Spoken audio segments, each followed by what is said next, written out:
Welcome to the first ever edition of the Fantasy Football Chaos Show. I'd like to thank all of you for coming out and checking it out. Brand new journey for me. I'm super excited, super pumped for it.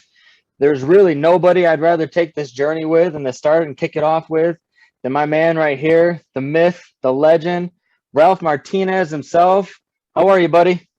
Good, man. And thanks for having me on. I will say it is a pleasure to be on here for your first guest. It's been awesome to kind of see you join the community, man. It's been really great to kind of see some new up and coming faces, and I'm excited to be here, man. Excited to be here with you. Good. I appreciate it. Why don't you take a quick second, kind of tell the people, who you are, what you can bring to the table besides that fantastic beard you got going there. Thanks, dude. So I can be followed on Lobo's FF Den. For those of you guys that know me, I love to have some fun, man. It's a little bit about football. It's a little bit about comedy. It's a little bit about getting away from reality. I mean, obviously, fantasy football is getting away from reality, and that's what I'm here for. I'm currently a writer right now for Dynasty Pros and for FF Face Off, and my first article will be coming out with them by the end of next week. So stay tuned for that. But just here for the fun, man, and here for whatever help you guys may need. I'm here for it, and always just love talking football, man. Love talking football. Love encouraging others, and that's what I'm here to do, man. So I'm excited. All right. I love it. We all love fantasy football. That's kind of why we do it, and that's what's kind of nice about this industry is really anybody can kind of jump right in and kind of make their own takes and take it from there. Yep. So, excuse me. At the kind of the last minute, I know I switched it up on you here. We're going to talk breakout players here at the show, but there's been some news that came out this week. I figured we'd take a quick couple minutes, just kind of digest it a little bit and see where we go from here. Obviously, the biggest news we heard was Tuesday morning. We all woke up to the Cam Akers news. Super depressing. Kid had the whole world at his feet. We feel for him. He's still, as much as we play this fantasy game, he's still a human. And we still care about him, so wish him the best and everything. But obviously, he's done for redraft. Okay, yep. Keely's is what, 8 months? That puts him at close to March, I think, at the very earliest. What do you think? I know you do a lot of dynasty. I know I do a lot of dynasty. What are you thinking for his dynasty going forward here? Are we drafting him? Are we trading for him? Are we kind of waiting and see? What are you thinking right now? Man, it's tough. It's tough because I was talking about him yesterday, and there's a list of guys who have torn their Achilles and never really even played another snap of their career. Exactly, and that's what worries us all. Yeah, and I think the one thing he's got going for him, obviously the kid, he's so young, man. He's 22 years old. I can't imagine at the age of 22 having an NFL career ahead of me and tearing my Achilles like that. Man, my heart goes out to him, and obviously,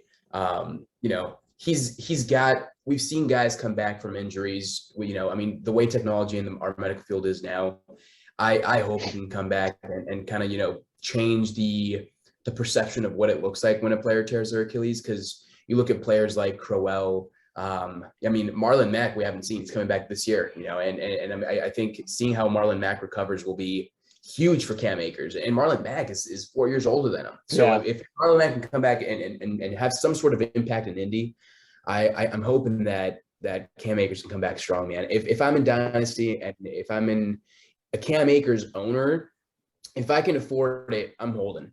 Okay. If my running back room is deep, I'm holding on to him. Some people had him ranked in their top 10, top 5 Dynasty running backs. Oh yeah.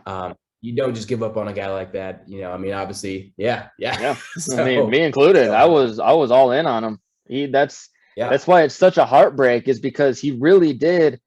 He took off at the end of last season, and he really had a chance to kind of solidify and show everybody what he can do with a full load.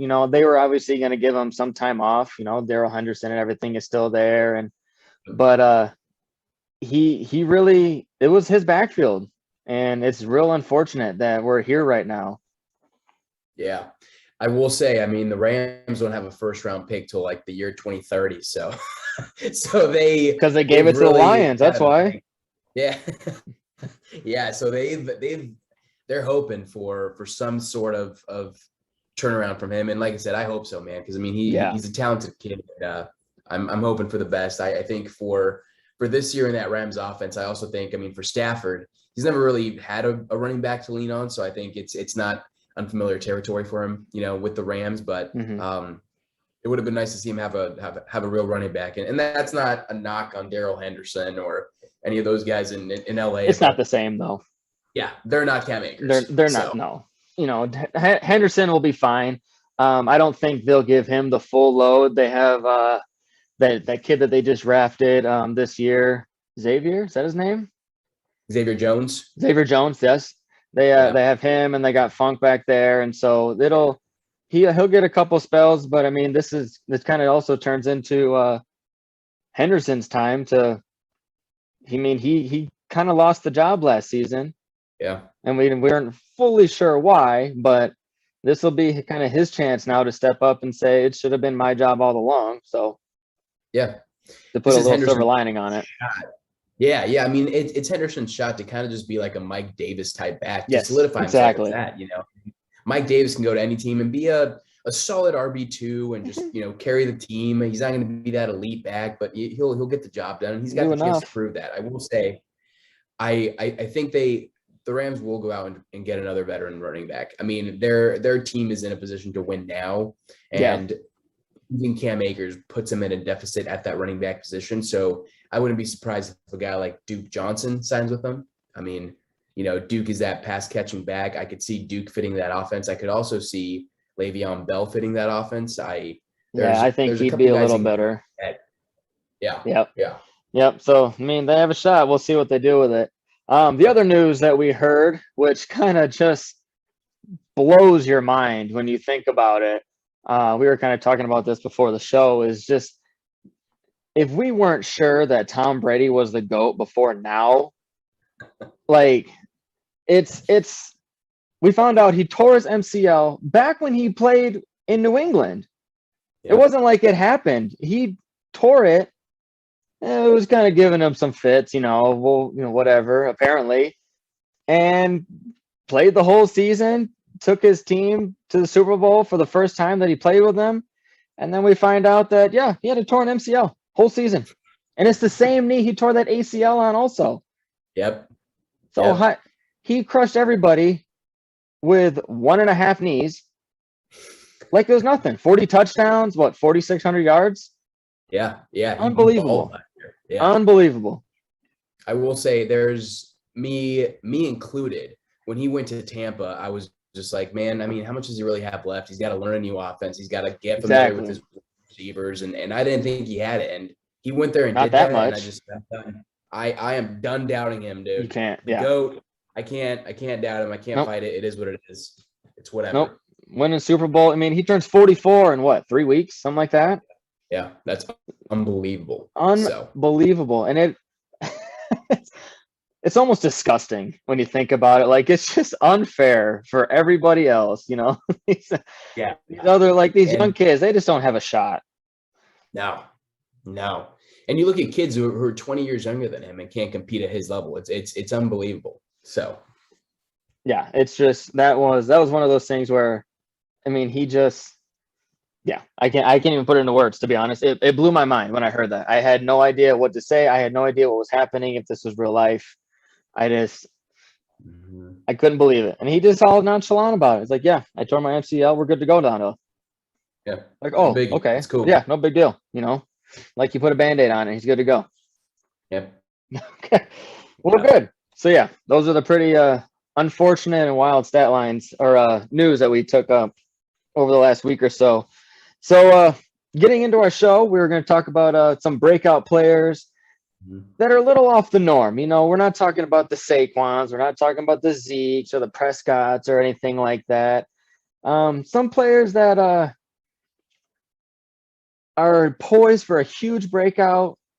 I guess not even a breakout, but a kind of like a reintroduction of themselves. For whatever reason, they had a down season. So let's just kind of jump right in. And once you go, you're the guest here, you're the pro. Why don't you talk about yours first? Go ahead. Who's your first player you got? Yeah, let's start. I'll start with the not so bold one. I think a lot of people are kind of hoping for this and kind of thinking he can come back and have a stronger year after putting up some amazing numbers his first 5 seasons. But I'll start with OBJ. Okay. You know, I have always been an OBJ fan, which is shocking because I'm a Cowboys fan, unfortunately. So you know, as a Cowboys fan growing up, you don't like the Giants, you don't like the Redskins, and you don't, or I guess I'm sorry, Washington football team, or you don't like the Eagles. You know, but I remember Odell getting drafted, and I said, man, that guy's good. And then he had that catch against Brandon Carr in the end zone, infamous behind the back. And you know, I've always just loved what he can produce, and just looking at what he's done, I was able to kind of just put some quick notes together. And kind of looking at some of these pieces is like, so for example, aside from his 2017 season, he averaged 142 targets. Now, this is also including his 2 years in Cleveland. And so what I'm looking at is just in general, before last year, before that big injury, 142 targets, 88 receptions, 1,200 yards, 9 touchdowns when he's been healthy. And in those years, a lot of people will say, well, you know, the Giants were throwing the ball a lot when he was in New York. They're not going to throw it as much in Cleveland. Yes and no. We've seen Baker kind of, you know, he's a game manager. We've seen that piece from him. But what we've also seen in that perspective is also the ability for him to really know when to start passing it. And we saw it a little bit more towards the end of the season. We did see him start to throw the ball a little bit more. And I think that's a big telltale sign of what's to come there. So I'm big on OBJ this year. I do think that they have a chance to kind of reintroduce themselves as not only just a running team. I think Baker has that confidence, and I'm hoping, man. And, you know, I think Jarvis stayed there. I think defenses still cover Jarvis a little bit. They signed Anthony Schwartz, who's a deep ball threat. I think, you know, that impacts the passing game more than people think. And I'm hoping for an OBJ comeback season, man. He's working hard this offseason. I've seen some of his workout videos, and I know they're athletes that should be working out this way. But OBJ for me is he's poised for another at least 1,100 yard season, and that's what I'm hoping from him. I mean, that's kind of what we've seen from him in his entire career when he's healthy. So in an 18 game season, it wouldn't shock me if he gets 1,100, 1,200 yards and 8 or 9 touchdowns. So that's who I'm hoping for, and you know, kind of who I'm poised for a comeback season this year. I am fully on board with you, man. I am right there with OBJ. I think, I mean, he's had 1,000-yard season every season he's been healthy. Every time he's played a full season, it's been over 1,000 yards. He averaged over 7 targets last season, and that includes that Steelers game when he only had 3. You know, so they want to give him the ball. I think sometimes Baker forces it in there a little bit, which is why I think people get sour on him about how the Baker Odell, you know, relationship just doesn't work. They're not good for each other. I don't believe it. For one, when you're a talent like Odell Beckham, you're good for everybody. You know, I just think sometimes Baker tries to force it to him a little bit more than he should. But if he spreads it around, like he's got Jarvis, he's got Donovan Peoples-Jones in there still, who kind of stepped up a little bit last season after Odell went down. And so I do think that offense will always run through Chubb first. My man. But he's phenomenal. You can't, and it's understandable why they run it through him. It really is. But I think having Odell there will just it makes that offense way better than it could be. Yeah, I agree with that. I mean, he is just like I say, he's a phenomenal talent. He is being drafted as a wide receiver 3 right now, like a low end wide receiver 3. Yeah. And he's one of the only ones who's that low that I think if all the stars align, he's got top 5 potential. That might be a little bit of a stretch, but he's done it, so he can't say he can't do it. Yeah. You know, let's see, I have him ranked as the wide receiver 22 right now. And I keep trying to move him up, but there's a lot of people in front of him I'm just not comfortable doing it in front of yet. But I've found that I'm one of the higher people on him. I mean, wide receiver 22, that's still a wide receiver 2. Yeah. So I'm pretty sure I have him as he's in the low 20s for me. I'm actually working to kind of do all my redraft rankings right now so I can tweet them out in the next couple of weeks. But I'm pretty positive the last time I was looking at those rankings, I had him in the low 20s and obviously with the potential to be top 15. Oh, absolutely. Easy. Yeah, so it'll be exciting to see him healthy, man. It's been a while since we've gotten to see a healthy Odell. So I'm ready for it. Yeah. Well, and if you even look at the way that the Browns played the first half of the season, it was a struggle kind of for everybody. And it seemed like once Baker started to get more comfortable with the offense, he felt comfortable. I mean, what was that game? He threw like 5 touchdowns in the first half. Yeah. That's not somebody who struggles with an offense anymore. He was on fire. He was clicking with everybody. The only thing that was missing was Odell Beckham. OBJ. And I think that him coming back will be, it could just propel them straight into the playoffs, like instantly, and potentially even further. I think they have the opportunity. This will be the second year with this offense, and I think that the sky's the limit almost with this offense and OBJ in it. Yep, I agree with that. And the last thing that I'll say about this is when I look at that Cleveland offense last year, no one really stepped up in that situation. I mean, Jarvis Landry had the opportunity. Jarvis Landry is actually a guy that I'm down on this year. He had statistically, he had his worst year in his career last year. And he was the guy. Yeah, and he was the guy there. And it just didn't pan out for him. No. And so what they ended up doing is they threw 30% of their passes to their tight ends. And that's nothing against Hooper or Harrison Bryant, but which I love Harrison Bryant dynasty, huge stash. Get him like ASAP because that's the man after Hooper leaves. Yeah. But no, it's more of a knock on the receivers. Yeah, absolutely. So with OBJ coming back, I think there's a big opportunity. I think that number to tight ends drops and the number to wide receiver increases, and OBJ is the reason. Oh shit! I lost you for a second. You there? Yeah. Can you hear me?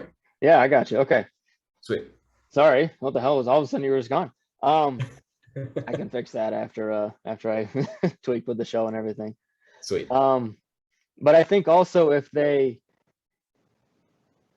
don't use him, it seems like they were really trying to just get him to just stream down the sideline and just throw everything as far as Baker could throw it and just hopefully Odell would catch it.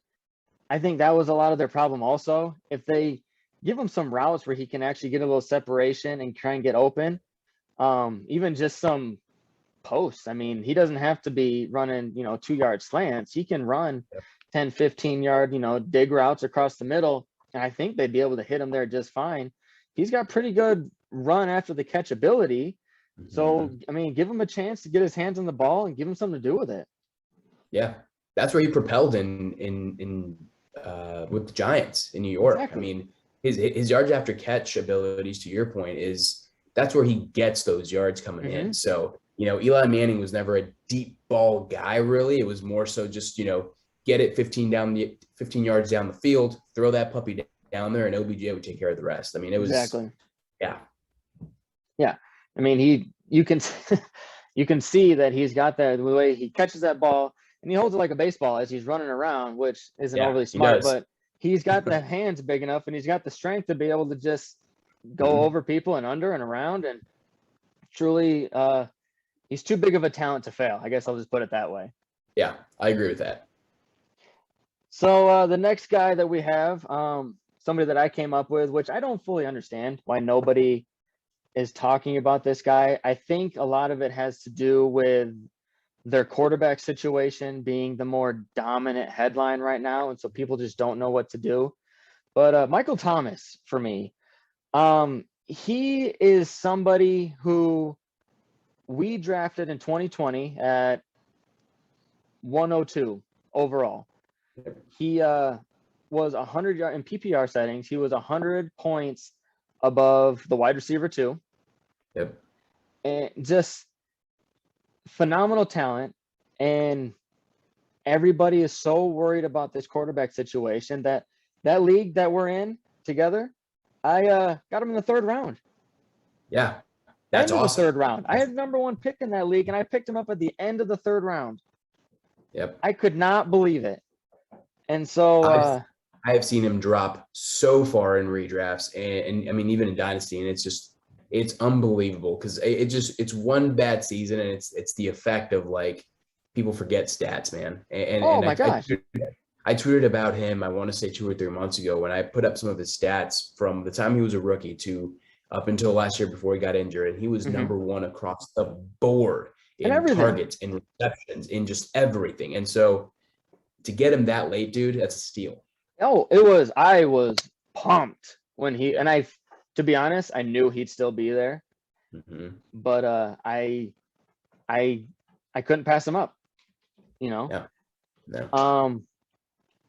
I think a lot of people don't realize that, for one, he's like the 1, 2, and 3 there in New Orleans. Doesn't have Cook anymore. Doesn't have Emmanuel Sanders there anymore. He played 4 games with Taysom Hill. Yep. He went 30 for 37 for 343 yards. Unfortunately, 0 touchdowns. He needs those touchdowns, but that's 4 games. I mean, he had an 80% catch rate with Taysom Hill. He was injured all last season. Yep. He even said himself that he should not be playing. He knew it was Drew Brees' last season, and he wanted to be a part of it. He wanted to help take that team to the championship. Unfortunately, they never made it there. But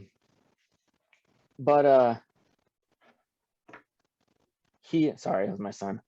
You're good. He never made it there, unfortunately. But I mean, who does he have behind him? Traquan Smith, he's decent. He's fine. He's not going to take anything away from him, though. Yeah, I mean, he's of no threat. And I will say, not at all. They went out and they drafted Dwayne Eskridge, which I was just shocked that was the wide receiver that they went with. Or I'm sorry, no, not Dwayne Eskridge. I'm sorry. Dwayne Eskridge was rumored to go there. And I would have loved for him to go there, but they passed on him. And I was shocked that they did that. Yes, he went to Seattle. Yeah, he went to Seattle, but I was really hoping to see him there because I thought he would have been a much better fit there. But it was just shocking to see that. So I was just like, well, they didn't go for Eskridge. They didn't go for anything like that. So it was shocking to see. But it's the Michael Thomas show again, man. Yeah, I think you're right. Is that he is the biggest victim of recency bias. Yep. And it wasn't 100%. Even he had a bad season. He just didn't play. Yeah. And I don't see how he can't come back. Obviously, he's got the rapport with Taysom Hill. I personally think Taysom Hill is going to be the one that starts. Sean Payton, Taysom Hill is his guy. He loves him to death. I mean, they've had Jameis there for a full year, and they never played him. I mean, with Drew Brees starting, they still put Taysom Hill in. I personally think he can start, but even if Jameis is the starter, he is somebody who just loves to sling the ball around, and Michael Thomas will benefit from that.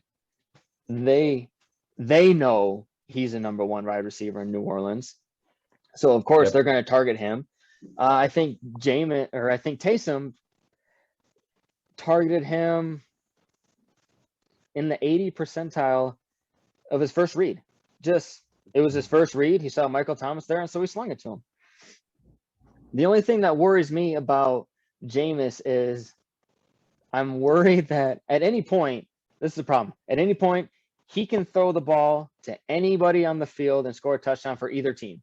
I think it's what makes him exciting to watch. He just closes his eyes and wings it, and I'm worried that could cause problems for Michael Thomas. Kamara, that's a different story. I think he makes me nervous this season. I have been lower on him because of Taysom. We saw last year he is not a big check down guy.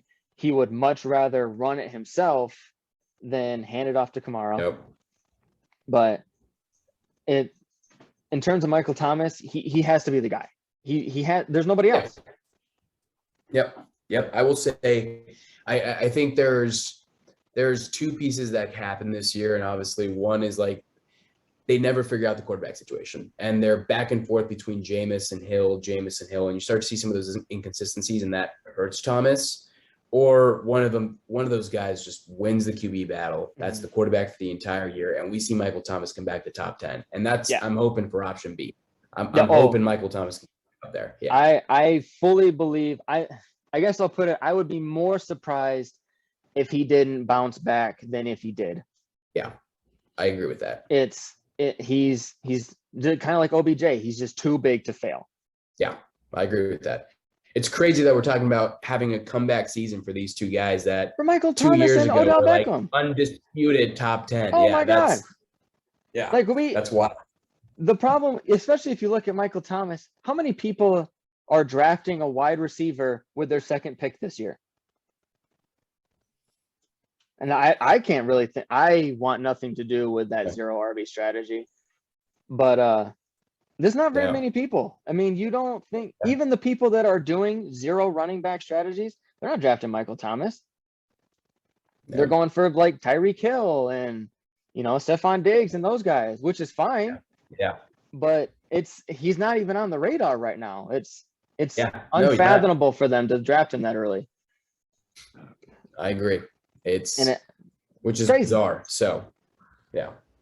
So this next guy that we got, I was talking to you before. I am 100% out.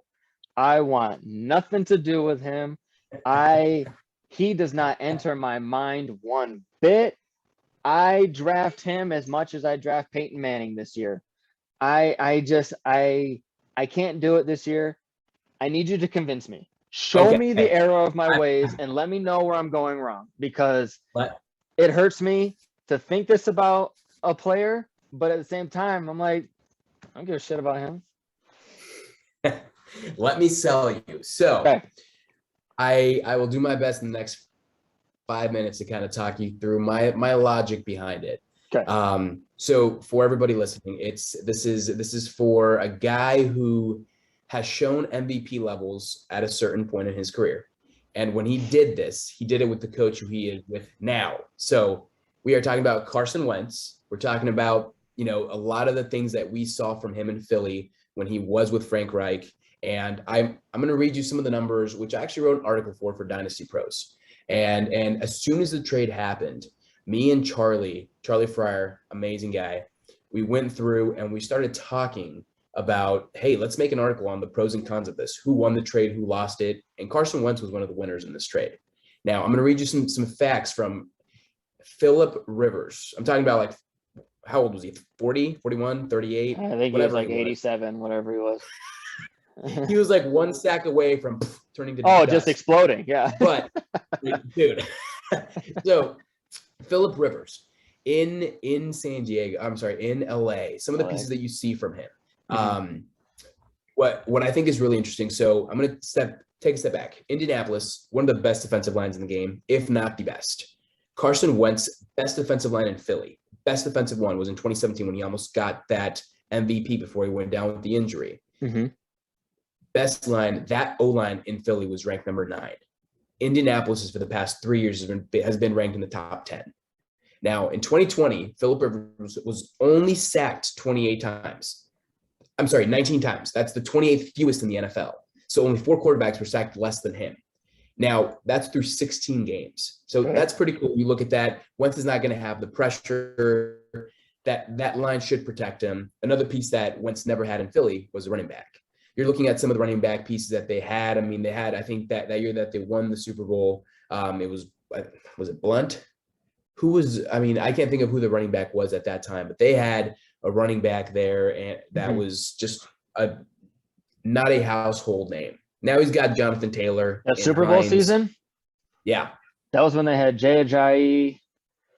God, who else did they have? Not a household name. Not completely blanking on it. That is no Jonathan Taylor, right? So you take that away, right? Defenses are going to be playing the run, which is going to open it up for Carson Wentz. And the last thing that I'll say is going into that and some of those pieces, when Carson Wentz was with Frank Reich in that MVP season, he threw 13 games, threw for 33 touchdowns, only 7 interceptions. His completion rate was the highest that we've seen in a long time from him, at almost 70%. And then the last piece that I'll say is just going into it is he has more weapons now than he ever really did in Indy. When you're looking at Pittman, Hilton, and those running backs. Nyheim Hines is pretty much a wide receiver there. So I mean, I start looking at some of those pieces, and I'm just thinking, is he going to be top 5? No. Is he going to put up some decent numbers? I think he can do that. I think he's bound for. I mean, last season, some people were like, "Dude, this guy's shit. Like, this guy is terrible." I think he has a comeback season. I think he improves that touchdown to interception ratio. I think a lot of those numbers do improve. And I mean, I'm sold on him to kind of have a comeback season. And that's where I'm at right now. Just I'm depending on that offensive line to carry him. And that's what I'm hoping to see from Carson Wentz. So I'm hoping to have a comeback season. And if I'm wrong, then I am officially done with ever believing in an ex-Philly or Philly player. So where do you see his ceiling this year? Can he be a QB1? Is he kind of like a mid-range QB2? I think he's a solid QB2. I think he's a solid QB2 guy coming into the season. When you start looking at some of the pieces, because again, he's not going in there. Yes, he's learning a brand new offense, but he's worked with Reich before, so he knows what to expect. I think he catches that playbook on quicker than usual. Better offensive line. He's a QB2, and I think some weeks puts up QB1 numbers. I mean, we saw that MVP season, man. I remember he torched the Cowboys, and I remember it because again, I'm a huge Cowboys fan, so I'm like, man, this guy's actually pretty good this season. And ever since that injury, I think football's also a mental game. So I think it's messed with his mind a little bit, and just no protection in Philly and just the constant pressure. I think that was enough, and unfortunately kind of just made him seem terrible. But we've seen glimpses, and I'm hoping for a comeback this season, man. So that's my second player for a comeback this season. I'm hoping he proves me right, because I've been preaching about him for having a solid QB2 season. So we'll see. Here's my problem. That Super Bowl year was what? 17, 18? It was 17. 17? Okay, we're going into 2021 here. To think that he can reproduce that, I'm not saying it can't be done at all. I have a hard time seeing it. I know, especially after how we saw how he played last season. I know that it was a different offense. I know that his weapons were just dropping like flies. It seemed like he lost one star after another every single game. But he still went 3-8 last season. Before being benched. He had a 57% completion rate. He had 16 touchdowns. He also had 15 interceptions. I mean, that's a lot in only 11 games. That's and he threw for 2,600 yards. That's a little over 200 yards a game. I mean, we're not exactly blowing people out of the water with numbers like that. Yeah. And as much as I just railed against recency bias when it came to Michael Thomas, it is ingrained in my mind after watching him last season. And I'm worried also that he could have a ripple effect. I am high on people like Pittman. I think that he could really come into his own this year. I'm worried. I'm going to be honest. I've made it known. I don't know if anybody else knows this out there who hasn't heard me. I am not in on Jonathan Taylor this year. I think he's good. I think he's great. I think that's a bold move, Cotton. I can't. I think he's a great player. I think he will be phenomenal. I can't draft him in the first round. For whatever, it's just I can't get myself to click that button. And I'm worried also that if Carson Wentz plays remotely like he did last season, do you think that drops Jonathan Taylor a little bit? Absolutely it does. Because he had a lot of pass catching work last season, which is what really kind of rocketed him up. He's a good runner. Don't get me wrong. Like I said, he's not a bad player. I love him as a player.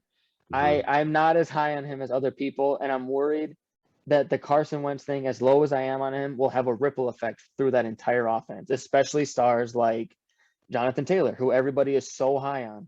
Yeah. So it's like you read my mind, dude. We're getting along great because I was going to say the recency bias is for sure what people are looking at. They're looking at his 2019 season and they're saying, "Holy shit, this guy's terrible." Yeah, he's awful. But Garbage. just to put it into perspective, the following seasons after he came back from that ACL injury, so in 2018 and 2019, God, when his knee exploded, you mean? Yeah. Good grief. He threw, dude. I mean, I'm surprised he came back as he did. But even in those seasons, 2018, 2019, 48 touchdowns and 14 interceptions in those 2 seasons. All right, you got me there. it's worth noting mm-hmm. that last year when those interceptions really started to come in, the Eagles O-line was just decimated. And they lost half of their O-line. I think I remember watching a game halfway through the season and seeing the stat that they had tried, I think 17 or 18 different O-line variations. I think it was the most. Yeah. They had 6 different, you can only play 5 offensive linemen. They were rotating 6 of them. I mean, you can't. Dude, it was an impossible situation for him. I will give you that. It was not good for him. And then you can only do so much with that. Yeah. And then you have, guys going down with injuries. Ertz was hurt. Now, obviously, I think Goddard's a better tight end there, but Ertz goes down with an injury. And then you start seeing, obviously, Alshon Jeffrey is a walking cast. I mean, he's always hurt. But, you start to see some of those players start to go down. They had a rookie in Rager who, unfortunately, didn't do much. But, when your top star is Fulgham, too. Yeah, Fulgham. Yeah. And so, I mean, you start to see, unfortunately, for some people, the stars align, right? I mean, like last year, I think that, like for David Montgomery, the stars aligned for him, and he had a phenomenal year. For Carson Wentz, I think it was the complete opposite. If it could have gone bad, it did for the guy, and it started to rain, and then it poured on him, and shit, it went downhill quick. Yeah. And I think he's got a chance in Indy to kind of, I mean, like I said, 2018, 2019, that touchdown to interception ratio, that's a 4-1. So I'm telling you, man, I'm not saying he's gonna come out and ball and have a top 10 year and be the MVP candidate again, but I think he's got the potential to just give you a safety blanket, right? I mean, guys like Derek Carr and Kirk Cousins, who in fantasy can give you that just what you need, the bare minimum, and get you through in a super flex league as your QB2. Absolutely. And that's what I'm hoping from him, because I think a lot of people after last year, to your point, is like they saw that and they're like, screw this guy, dude. Yeah. No way. Yeah. It's hard to see a breakout player who just got benched for a rookie. Yep. All right. You've swayed me a little bit. I will start looking at him a little bit. I could definitely see using him, especially as maybe a bye week streamer, things like that, depending on the week. Because I think I'm worried he's gonna have some boom weeks. I mean, he's still Carson Wentz. Like he's not some scrub. He's not Sam Darnold or anything like that.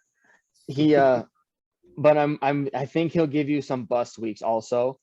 Yeah. Which is where I think that mid-range quarterback 2 seems fair. I personally had him ranked, I think quarterback 26, 27, 28, somewhere around there. I told you, dude, I was ready to just sell him to the glue factory. I was done with him. I wanted, of course, if I'm being honest, I don't remember being overly active on Carson Wentz really ever. Yeah. I mean, he's good. If he ended up on my team, he ended up on my team. But I've been actively avoiding him this year. And to your point, I'll start I'll look at him in the later rounds. We'll put it that way. Yeah. I'll have no problem adding him, in the 15th round somewhere, especially if he's still there. I mean, why not, right? Yeah. And those are all players that you're kind of hoping for upside, and if they don't have it, you just drop them anyway. So Yep. Well, I'm telling you, man, we'll look back on this, come week 6, week 7, and be like, all right, Carson Wentz was not a terrible choice. I'm telling you, it'll happen. We'll have to. Well, I'll have to have you back on about halfway through the season. We'll rehash Carson Wentz, and we'll see where we were and see what we missed and see what we hit on. So, I mean, hopefully, I want all these players to hit, because that's just more potential that we could all have on our team. Yeah. Because if all these players start busting, I mean, we're all screwed. So then it just becomes that 100%. like this game's hard enough as it is to try and predict who's going to break out and who isn't, Yeah. without people like Carson Wentz just taking a dump on us. Yeah, very true. So the last player that we got, he is somebody that I have been super high on months and months and months. And another player who I don't understand. Let me rephrase that. I understand it because the injury prone label is being thrown around so much lately that it's almost like unfair. I think everybody in the NFL is injury prone until they're not. There's players that obviously get injured less. And when you think of somebody who's injury prone, to me personally, somebody like Deebo Samuel pops in my head, who has been injured almost every single year of a season since high school.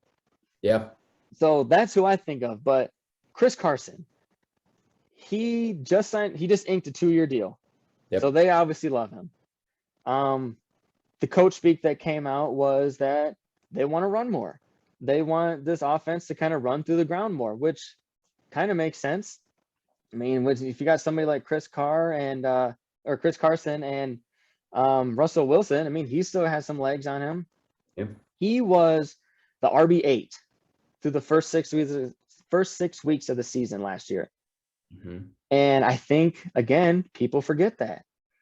Like I remember trying to trade for Chris Carson. I keep wanting to say Carson Wentz. God damn it. I definitely wasn't trying to trade for Carson Wentz last year. Your soul was not. Apparently, my mind is.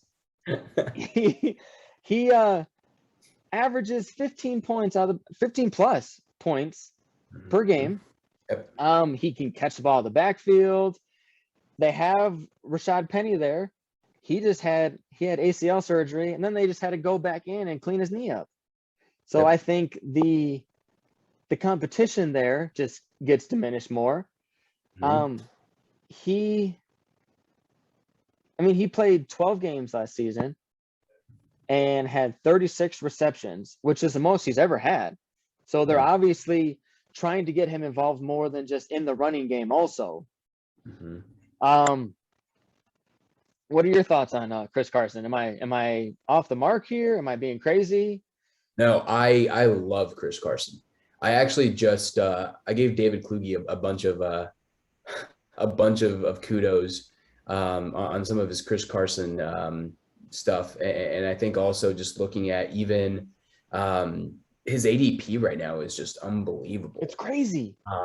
And to get it's not even in the conversation of like, is he going to be splitting some pieces? Is he going to be doing this? Like, what is he doing? No, man, that's to your point. Penny is out. And I mean, he's another guy. If you're talking about injury prone, Rashad Penny hasn't played, I think, more than 50% of an entire season in the 3 or 4 years that he's been in the league. And he hasn't even been, when has he ever been an RB1? Dude.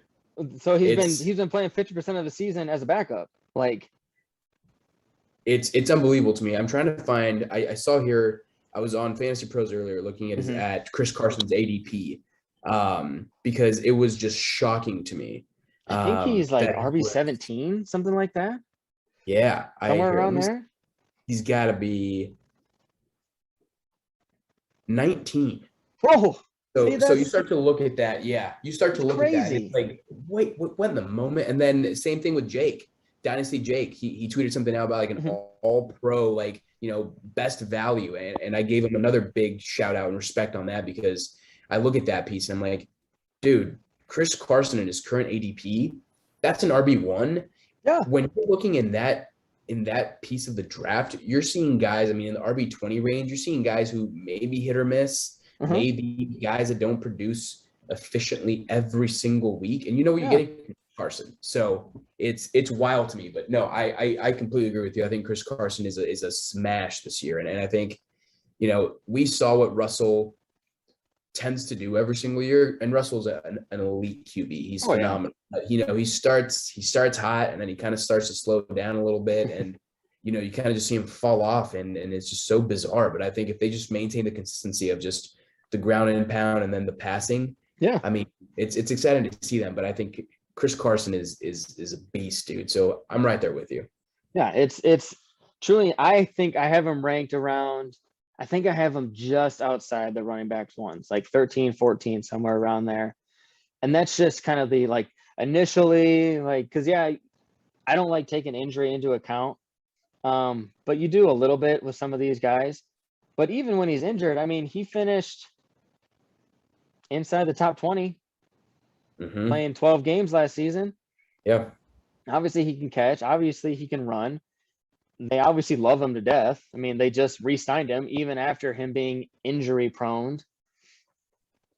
So yeah, I don't, it's kind of like all these other guys that you're talking about. I don't understand the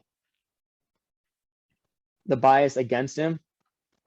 He's just somebody who goes out there and just produces. I mean, it's kind of like, he almost is kind of like a Marshawn Lynch. If you, now don't get me wrong, he was beast mode.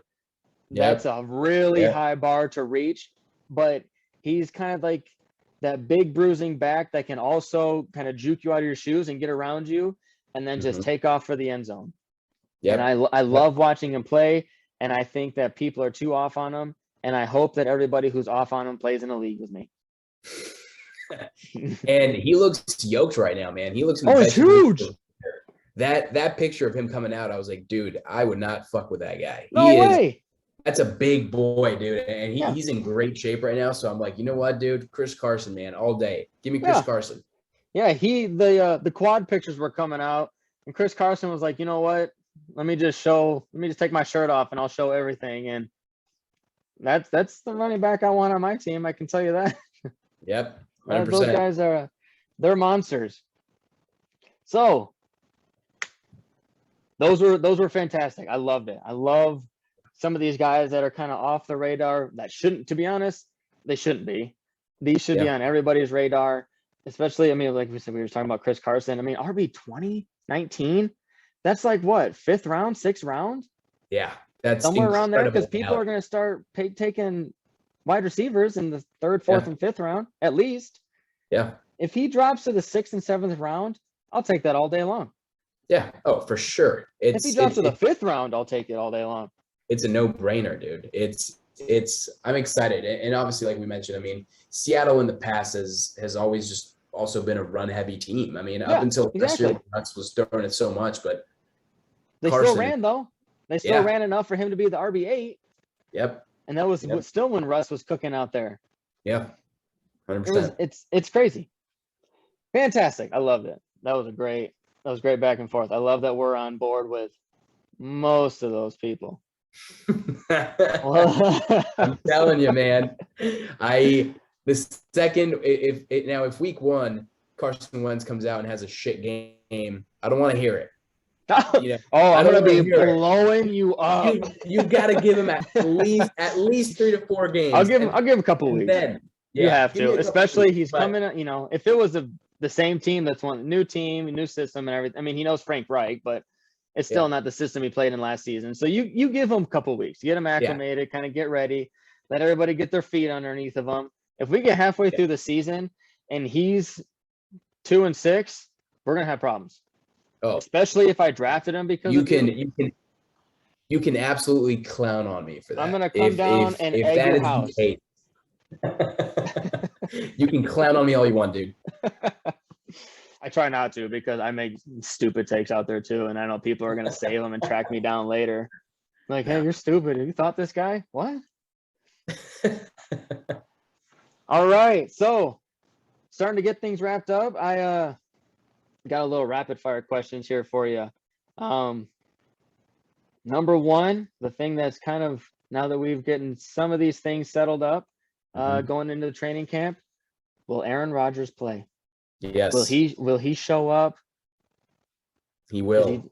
Do you think he'll be the same Aaron Rodgers, or do you think that long haircut will hamper him and he's too kumbaya now? I think he will be the same Aaron Rodgers. I think this is the biggest hissy fit he's thrown yet. They're both digging their heels in. Even management's like, we're not budging either. Yeah. I mean, I just think after a certain time, they just say, I mean, what else do you want, man? I mean, I saw the reports that came out that said that they did offer him a 2-year extension. He said no. Yeah, and he said no. So at that point, it's like, what the hell you want? I mean, we can't go back. And if he really is asking for a wide receiver, or he was asking for a wide receiver free agent, and that happened, I mean, it's too late. It's like, you know what he wants to do? Just report back, sign for another 2 years, and we'll go and get you whoever the hell you want next offseason.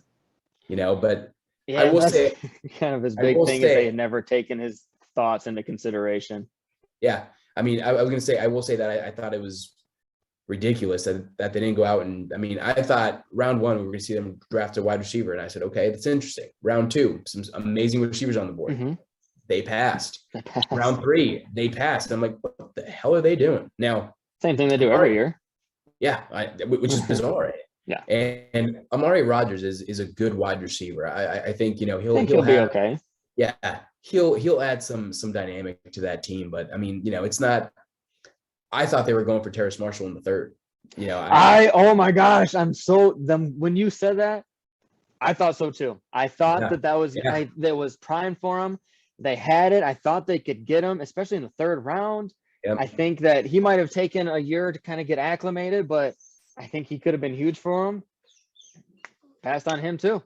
Man, they passed on him. I mean, in the 1st, obviously, they could have gone with Elijah. They could have gone with Rondale in the 2nd. I mean, man, I am telling you, they had all the opportunity in the world to do that. So that portion of it, I can see how he would show some frustrations. But at the end of the day, if they can't do anything about it now, all the free agents are signed at this point. I mean, they can go out and trade for a guy like Michael Gallup, who I think could be a very good trade candidate and a solid wide receiver too somewhere else. But if they're not going to do that for him, then just get over it and play, man. But I think he'll be there come week 1.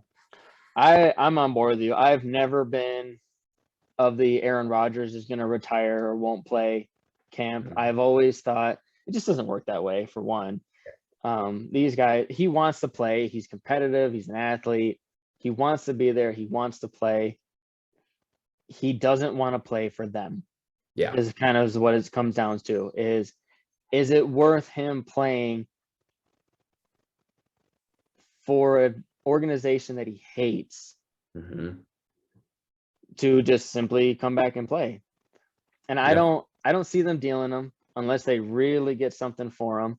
Mm-hmm. Like everybody's talking about him going to Denver and everything like that. I think he'd like to be in Denver. I don't think Green Bay wants to give him to Denver though. No. I would be happy if he went to Denver as a Lions fan. I mean, I am in the camp of hold strong, Aaron. You do what you got to do, boo-boo. And you just keep singing Taylor Swift songs down on the beach. Yeah. You're fine. Yeah. Stay away. We don't need you. Jordan Love, he's okay. We'll take care of him. Okay. Yeah. You just go do you. You go host Jeopardy, whatever you got to do. I'm all for mental health. I truly believe that this all started as I got to clear my mind. I got to get away, which is fine. I mean, we don't need Aaron Rodgers at OTAs. He knows what he's doing. Yeah. He doesn't need to be, and it's not like they signed a bunch of people that he needs to get chemistry with. They all know him. Yeah. But we're starting to come up to the line here where it's, shit or get off the pot time. Yep. And it's going to come down to, I think, who blinks first.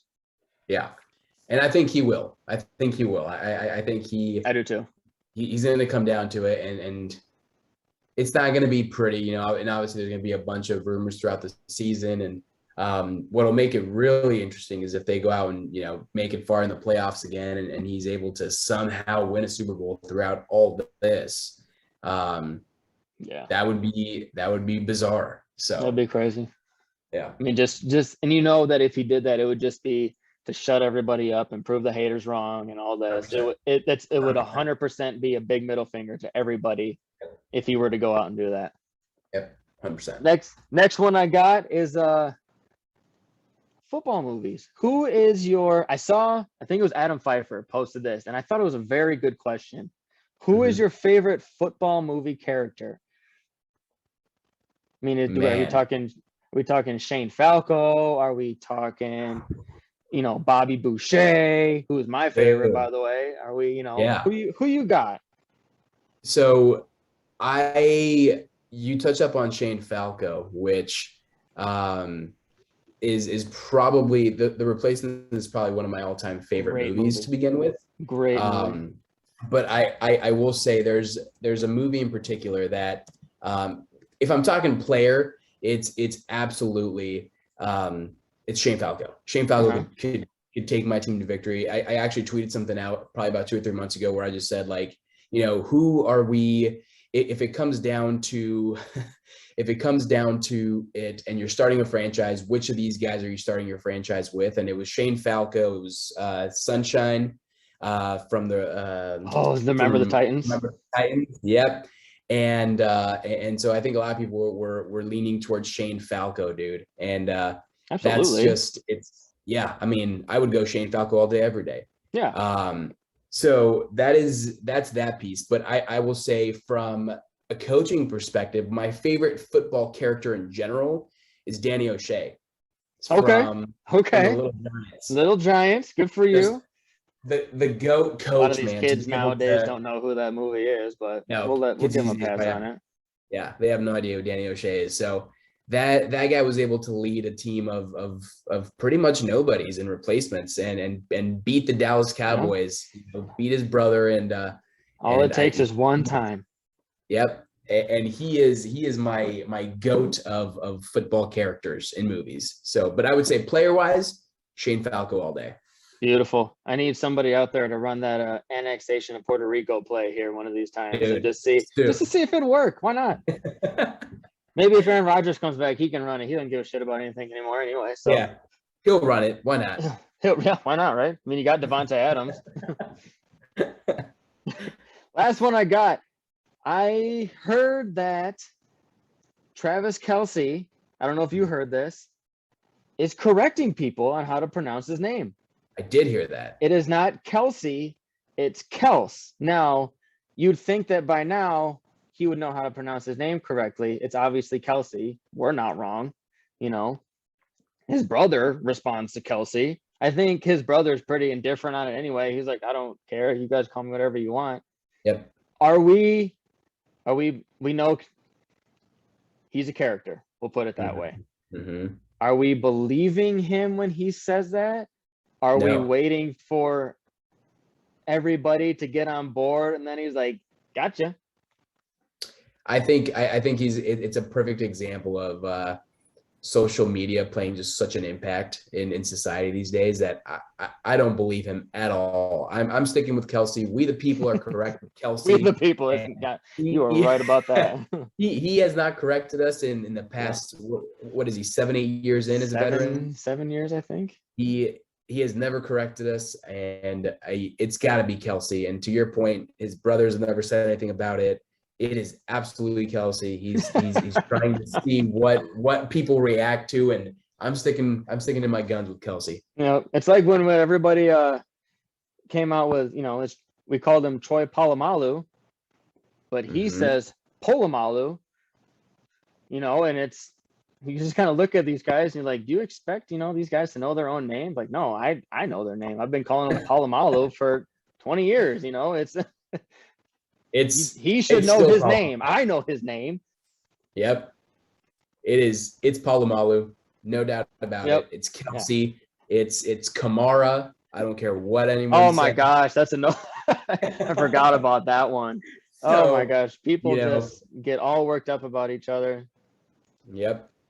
100%. Absolutely crazy. Well, good. All right. Well, that's our show. Thank you everybody for joining us. Thank you, Lobo, for being here. I had so much fun. I always have good talks with you. Me and you go back and forth on a lot of different things sometimes. Yeah. I was glad that I could pin you down for this first show. It was great. I'm sorry to hear about your sons. I was watching that fourth quarter and I thought they were going to pull it out, and they just could not do it.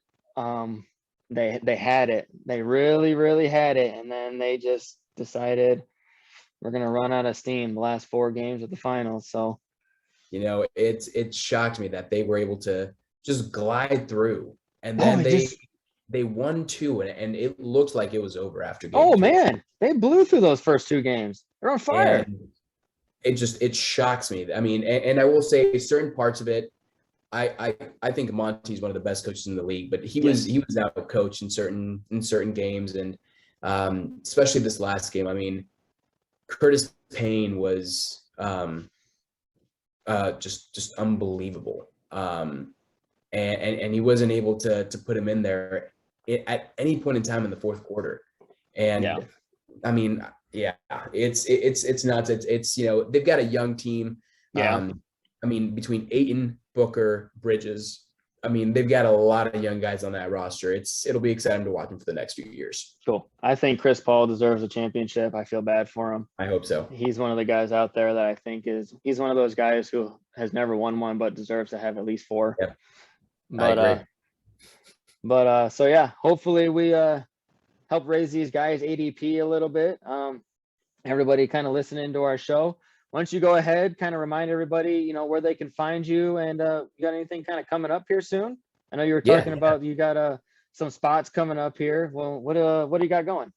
Yeah, brother, for sure. So the first one is, again, you guys can find me on Lobo's FF Den. Always welcome a conversation around football, around we touched up on it a little bit earlier, but I'm a huge mental health advocate. If you guys ever need someone to talk to, hang out, just, come talk to me. I'm here for it. I'm all for it. Conversations, football or not. I do have an article coming out here pretty soon for FF Face Off. It'll be my first one with them. Stay tuned on what it'll be. It'll be a fun article. It'll be on some of the rookies this year. It'll be a good article there. And then lastly, the pros versus Joes, and announcements will be coming out on Monday. It's going to be a league of the pros versus Joes hosted by Dynasty Dorks. Going through, he put it together. If you guys don't follow Dave over at Dynasty Dorks, he is phenomenal. Please do it. All of those dorks over there. Dude, it's phenomenal. And what Dave put together is a pros versus Joes. And so what it'll be is myself in one of the leagues, and it'll be 11 of my followers that can hop on, play against me in there. There's going to be some really cool prizes to win for each division. There's 12 pros in there.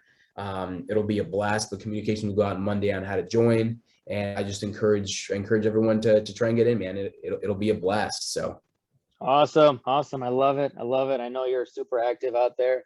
Love seeing your stuff. I love getting into chats and everything with you. I know that me and you are kind of on a mind meld when it comes to a lot of these players and kind of going into the season. So that definitely helps raise the spirits a little bit when you put something out there and people are like, yeah, you're right. Instead of everybody being like, no, you're stupid. So it's like the infamous Twitter poll that people put out there when they make a dynasty trade just to make sure they didn't, screw themselves over. So they can reassure themselves. And then we need community reassurance just to make sure I'm not, missing something or going off on a bender. We've all done it. We've all said stupid things out there, and then the end of the season happens. We go, what the hell was I thinking? Well, good. Well, that's our